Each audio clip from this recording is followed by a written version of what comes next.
एक किस्सा है भानगढ़ का। दोस्तों के साथ हम एक होटल में रुके थे, अंधेरा होने को था। तो अब होटल में रुकने के बाद 11-12 बजे के करीब नॉक करने की आवाज आई। तो बाहर देखा तो एक लेडी थी और वो मुझे बार बार अपनी तरफ खींच रही है। जल्दी से अपने रूम की तरफ बढ़ा मैं। वो अब तेज तेज सांसें ले रही है, तेज तेज आवाज निकाल रही है। तो मैंने जैसे ही देखा पीछे मुड़ के 200-400 आत्माएं थी। मैंने एक मंत्र को सिद्ध किया हुआ था, भैरव मंत्र है वो। तो मैंने बस अपनी मुट्ठी बंद की और मैंने उसको पढ़ना शुरू किया। ओम नमो काली कंकाली माँ काली के पूत कंकाली भैरव हुक्मे हाजिर रहे, मेरी तुरंत रक्षा करे। आन बांधो बान बांधो, चलते फिरते क्यों शान बांधो, चारों दिशा मुखा बांधो। और मैंने मुट्ठी खोली और जैसे ही सामने देखा एक विस्फोट सा हुआ। और सब आपकी लाइफ में हुई होगी ऐसी स्थिति जैसे कि आपने एक्सपीरियंस किया हो सुपरनेचुरल पावर का या घोस्ट का? देखो, जीवन में ऐसे तो बहुत सारे चीज़ें घटित हुई हैं, सबको बता पाना तो बहुत मुश्किल है। लेकिन एक जैसे एक किस्सा है, एक मनाली का किस्सा था।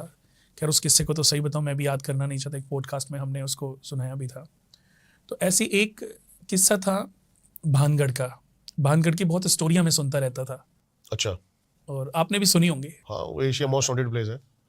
मैं आप यकीन नहीं मानोगे, एक बार नहीं कम से कम 3-4 बार ये समझने के लिए गया, क्योंकि मेरी जो फैमिली लाइफ स्टार्ट हुई 10 के बाद हुई, उसके बाद मैंने इन सब चीज़ों से दूरी बना ली। क्योंकि कहते हैं ना कि ये आपके साथ कभी कभी आपके साथ रहने वालों को भी प्रभावित करती हैं। बिल्कुल सही बात है। तो पहले शादी करने का कभी विचार नहीं था, पहले कभी ऐसे मन में सोचा भी नहीं था। तो ये 98 से ही मेरे को ऐसे इसके हिस्टोरिकल चीज़ों में बहुत इंटरेस्ट रहता था। मुझे कोई अगर ये मना कर दे वहाँ मत जाना, तो मुझे बस वही काम करना है जो किसी ने मना किया है। पहले इतना एनर्जेटिक था मैं और इतना निडर भी था, मुझे बिल्कुल मतलब। फिर 2000 से के आसपास की बातें, उससे पहले की बातें, तो हमारे बाय डिफ़ॉल्ट हमें एक ऐसे हरिद्वार में, ऋषिकेश में ऐसे गुरुजी भी मिल गए जिनसे हमने थोड़ी बहुत शिक्षा ग्रहण की, जिनके साथ हमने थोड़ा वक्त बिताया। तो उनको पता नहीं क्या मेरे अंदर दिखता था। वो कहते थे कि तेरे अंदर ऐसी पावर जागृत हो सकती है कि तू जो आत्माएं हैं, जो भूत पिशाच हैं, इनको मोक्ष दिलाने का काम करेगा। अच्छा। तो मुझे इंटरेस्ट आता था। मैंने कहा अभी तक तो लोगों की परेशानी के बारे में तो सुना है कि जिसके घर में ये प्रॉब्लम है उसके पास ये प्रॉब्लम है, लेकिन ये मैं पहली बार सुन रहा हूँ। तो बट मुझे भी इंटरेस्ट आता था। तो उनके साथ मैंने इन्हीं सब वजहों से एक लंबा समय बिताया, लंबा समय कि उनकी चीज़ों को समझने की कोशिश करी। और धीरे धीरे ना मैंने देखा कि इन सब चीज़ों को जब आप इनकी तरफ आकर्षित होते हो ना, तो आप और ज़्यादा गूढ़ ज्ञानी हो जाते हो, यानी कि और ज़्यादा इनको समझना शुरू कर देते हो। तो 1-2 साल मैं उनके पास रहा तो मेरे को ऐसे लगता था कि मैं कभी कभी कुछ ऐसी चीज़ें मेरे साथ घटित होती हैं जो मुझे नेक्स्ट डे ये लगता था कि वो सपना था, लेकिन मैं बहुत कंफ्यूज रहता था कि ये सपना था कि ये रियलिटी थी। उसकी वजह से फिर मुझे नींद नहीं आती थी मेरे मन में वो चीज़ें, क्योंकि चंद्रमा मेरा वृश्चिक राशि में, नीच राशि में बैठा है। तो ऐसे व्यक्ति बहुत ज़्यादा सोचते हैं, किसी चीज़ के बारे में भी इतना ज़्यादा सोच लेते हैं कि 10 मिनट सोचने वाली चीज़ में 2 घंटे तक सोचते रहेंगे, 4 घंटे तक सोचते रहेंगे।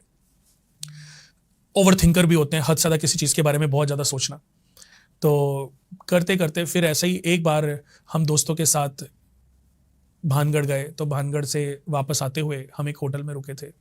तो ये मैं आपको इसलिए बता रहा हूँ कि ऐसे मेरे जीवन में जो उन्होंने बातें करी थी, उसके बाद कम से कम 8-10 साल मेरे साथ ऐसा बहुत हुआ कि अगर मैं किसी भी जगह पर ऐसी जगह चला जाऊं जो कब्रिस्तान है या जो ऐसी जगहें जहां पर ये भूत प्रेत या तंत्र मंत्र या ऐसी चीज़ें होती हैं, तो वहां पर कुछ आत्माएं कनेक्ट करने की कोशिश करती हैं। जैसे कि इसका ही एक सबसे अच्छा उदाहरण मैं आपको सुना रहा हूँ कि भानगढ़ से निकलने के बाद शाम का करीबन 6:30-7 अंधेरा होने को था। अच्छा, ये कहते थे ना कि मेरा तो बहुत मन था कि जो लोग बोलते थे कि रात में यहाँ पर भूत आते हैं, प्रेत आत्माएं। यहाँ की मैं बता दूं कि मसूरी में भी एक होटल है, सवॉय होटल, उसमें भी मैं जाके रुका हूँ। वो आज तक मैंने मतलब, हालांकि बच्चों के बाद फॉर्च्यूनर होटल हमारे क्लाइंट का है तो उसमें रुक जाते हैं। एक बार रुका था तो, पर वहाँ भी कभी ऐसे मैंने कहा चलो कोई, ये पहले की बातें हैं। लेकिन तो भानगढ़ से निकलते हुए फिर शाम का समय अंधेरे होने को चला था, तो हम पास के निकलने के बाद एक होटल में रुक गए। तो अब होटल में रुकने के बाद करीबन ऐसी रात को 10, 11, 12 बजे के करीब रात हो गई होगी, तो मुझे ऐसी नॉक करने की आवाज़ आई। तो दरवाजे में नॉक हुई तो मैं बाहर निकल गया। तो बाहर देखा तो एक लेडी थी और वो मुझे अपनी तरफ चलने का इशारा कर रही थी। तो मुझे समझ ही नहीं आ रहा था कि क्या बोल रही है, क्यों बोल रही है, रात को 12 बजे भी यहाँ कहाँ से आ गई। अभी मेरे मन में भूत प्रेत भी, वो वाली बात भी नहीं थी। मुझे लगा ये कोई, पर मैंने कहा ये सूट सलवार में है और मतलब वाइट कपड़े हैं, बट ये रिसेप्शनिस्ट तो नहीं हो सकती। तो मैं भी अभी यही कन्फ्यूजन था कि ये कौन है और ये क्या चाहती है, और ऐसे ही ये मेरे मन में अंदर चल रहा है और वो मुझे बार बार अपनी तरफ खींच रही है, मतलब पकड़ के नहीं खींच रही है, लेकिन मुझे ऐसा लग रहा है कि वो मुझे अपनी तरफ ले जाना चाहती है। तो अब थोड़ी देर में मैं थोड़ा सा बाहर निकला हूँ और उसकी तरफ को चला हूँ, लेकिन अगले 1 मिनट 30 सेकंड में मुझे ये समझ आ गया कि ये कुछ सही नहीं है, कुछ ना कुछ अलग है। तो इतने में मैंने जो है वापस होटल की तरफ अपना मुंह किया और मैं जल्दी से अपने रूम की तरफ। तो जैसे ही मैं रूम में घुसा, रूम में की तरफ को जैसे ही बढ़ा मैं, तो अचानक से मैंने देखा कि उसके साथ वो अब तेज तेज सांसें ले रही है, तेज तेज आवाज निकाल रही है, तेज तेज उसकी रिएक्शन आ रहे हैं। मतलब वो आप फील कर सकते हो। अभी तो मुझे भी मजा आ रहा है बताने में और आपको भी मजा आ रहा है, लेकिन जब ऐसा होता है, जब ऐसी घटनाएं घटित होती है ना, उस समय बस पता होता है कि पता नहीं बचेंगे कि नहीं बचेंगे, प्राण शरीर में रहेंगे कि नहीं रहेंगे। तो अभी बस मन के अंदर घबराहट, हार्ट बीट बढ़ चुकी थी। अब वो सांस आवाज इतनी तेज हो रही थी, तो मैंने जैसे ही देखा पीछे मुड़ के, तो मैंने देखा उसके पीछे, तो मतलब मैं आपको बता नहीं सकता कि मैंने फील किया, मैंने देखा कि वो जो एक लेडी थी उसके साथ में बहुत सारी मुखाकृति बनी हुई थी। सेम उसी की? नहीं, बहुत सारे लोग थी, जेंट्स, लेडीज, पुरुष, स्त्री, बहुत सारे बच्चे। मतलब जैसे मुझे लग रहा है कि 200-400 आत्माएं थी। हाँ जी। अब जब मैं अपने बताया था ना, मैंने गुरुजी के पास जब मैं रहता था, तो उन्होंने जाने अनजाने उनको ये लगता था कि तेरे अंदर ऐसी शक्तियां हैं कि तू भूत प्रेतों को, आत्माओं को, अभिशप्त आत्माओं को जो मोक्ष चाहती हैं, मुक्ति चाहती हैं, उनको तू मोक्ष दिला सकता है। उसकी वजह भी होती है कि जिस व्यक्ति का भी राहु 6 नंबर में होएगा, 6 नंबर का राहु पवित्र माना जाता है और 12 नंबर का केतु मोक्ष कारक होता है। 12 नंबर का केतु मोक्ष कारक होता है।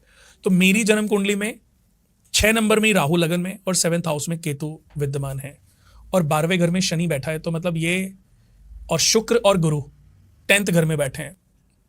मेरी जो जन्म कुंडली है वो अर्ध गोलार्ध कुंडली है, यानी कि आधे भाव में, एक भाव में कोई ना कोई ग्रह बैठा हुआ है, बहुत कम देखने को मिलेगी। और मेरा जो बेटा है वो पूर्ण गोलार्ध योग में पैदा हुआ है।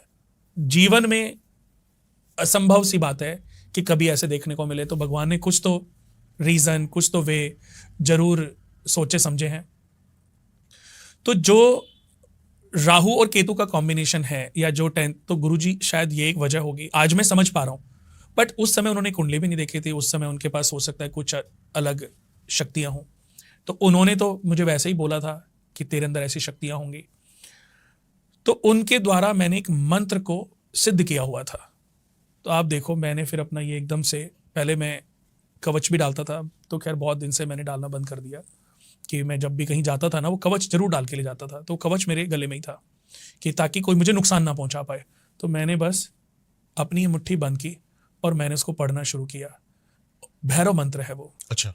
ओम नमो काली कंकाली माँ काली के पूत कंकाली, भैरव हुक्म हाजिर रहे, मेरी तुरंत करे रक्षा करे। आन बांधो बान बांधो, चलते फिरते क्यों शान बांधो, चारों दिशा मुखा बांधो, 9 नाड़ी 9 72 कोटा बांधो, फूल में भेजो फैल जाए, काटे जो पर तल कापे, हल हल हले गिर गिर पड़े, उठ उठ बके, बक बक बके, मेरा भेजा 1.25 घड़ी 1.25 बरस का बावला न करे, तो कुंडे की माँ पर सवार होए, बिना हुक्म नहीं मरना हो तो मेरी आज्ञा का तुरंत पालन करे। ओम नमो ईश्वरो मंत्रो वाचा, ओम नमो ईश्वरो मंत्रो वाचा, ओम नमो ईश्वरो मंत्रो वाचा। और मैंने मुट्ठी खोली और जैसे ही सामने देखा तो सब, जैसे हम पिक्चरों में नहीं देखते, पिक्चर का एंड होता है कि फ्लावर से गिर रहे हैं, मतलब वो अचानक धीरे धीरे ऐसे ही एक विस्फोट सा हुआ और सब कुछ नॉर्मल हो गया।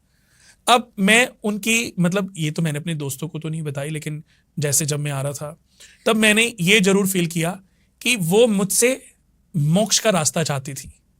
देखो, इनके लिए भी कोई ना कोई इनको भी रास्ता चाहिए होता है। जैसे आज मैं बता दूं कि हम एक यज्ञ करते हैं, सूर्य विष्णु यज्ञ, हरिहरात्मक यज्ञ। तो हम जब ये यज्ञ करते हैं तो उसमें पहले हम पितृ गायत्री यज्ञ करते हैं। यानी कि पितृ गायत्री यज्ञ का मतलब है कि अगर पितृ गायत्री यज्ञ का मतलब है कि अगर आपके पूर्वजों में, पितरों में अभी तक किसी को मोक्ष नहीं मिला है, आत्मा को मुक्ति नहीं मिली है, तो हम उनको मोक्ष के लिए जो उनको पुण्य फल चाहिए, तो गायत्री, पितृ गायत्री करके वो हम इकट्ठा करते हैं ताकि उनको मोक्ष मिले और वो सदगति को प्राप्त हो। यानी कि आपके जो भी पूर्वज हैं उनको जो भी हिस्सा चाहिए वो हम पहले पूजा से प्रोवाइड कराते हैं। तो ऐसे ही ये तो हमारे घर की बातें हो गई। आज हम कोई भी पूजा पाठ करते हैं, कोई दान, कोई पुण्य, आप भी कोई भी घर में करते हो ना। अगर आपके घर में पूर्वजों में किसी को अभी तक मुक्ति नहीं मिली है तो आपकी पूजा का कुछ भाग वो चोरी कर लेते हैं। तो इसलिए जब भी हम कोई पूजा करें तो पितृ गायत्री चैंटिंग जरूर करानी चाहिए ताकि उनको जितना हिस्सा चाहिए उतना हिस्सा हम उनके लिए प्रोवाइड कर सकें। बहुत लोगों को क्योंकि नॉलेज नहीं होती तो इसलिए नहीं कर पाते, बट हम प्रोसीजर को, कोई भी प्रोसीजर करते हैं तो ये पार्ट जरूर करते हैं। तो ऐसे ही जो बहुत सारी ऐसी आत्माएं हैं जिनका भी इस दुनिया में मोक्ष का रास्ते सारे बंद हो गए हैं, तो वो ऐसे ही किसी शुभ आत्मा को, अच्छी आत्मा को अपना टारगेट बनाती हैं और अपना मुक्ति का मार्ग उनसे रिलीज कराती हैं। तो ऐसे ही आपको मैं बताऊं कि जाने अनजाने मैंने बहुत सारी ऐसी मृतक आत्माओं को मोक्ष का मार्ग दिखाया होगा। जाने अनजाने भी इसलिए क्योंकि मेरे मन के जो भाव हैं वो बहुत अच्छे हैं। मैं तो ये सोचता हूं कि कर भला तो हो भला, अपने भले में सबका भला। मैं भगवान से जब भी मन्नत मांगता हूं, मंदिर में जाता हूं, तो मैं हमेशा यही कहता हूं, परम पिता परमेश्वर सबका भला कर, सबके ऊपर अपनी कृपा कर, सबको उनके कर्मों के आधार पर उनको फल दे और उनको सद्बुद्धि दे। तो ये मेरा हमेशा भाव रहता है। अपने माता पिता, सबके माता पिताओं की अच्छी हेल्थ के लिए मैं मांगता हूँ। मैं भी परिवार डिवोटी हूँ, बहुत अपनी फैमिली से बहुत अटैचमेंट रखता हूँ। तो मेरा यही मानना है कि जब आप किसी के लिए अच्छा करते हो ना तो आपके साथ भी अच्छा ही होता है। भगवान भी अच्छा सोचता है और बुराई, ऐसी दुनिया की कोई बुराई नहीं है जिसपे सत्य की जीत ना हो सके। बिल्कुल सही बात कह रहे हो आप। रात लंबी तो होएगी लेकिन सवेरा जरूर होगा, उजाले को रोक नहीं सकती। बिल्कुल सही। जब सूरज की पहली किरण पड़ेगी तो अंधकार समाप्त होता चला जाएगा। ऐसे ही ये ज्ञान का प्रकाश है। अगर ज्ञान का, सही ज्ञान का प्रकाश लोगों के ऊपर पड़ेगा तो अंधकार जो फैला हुआ है, अज्ञानता का जो अंधकार फैला, वो समाप्त होता चला जाएगा। बहुत ही अच्छा लगा सर आपसे बात करके।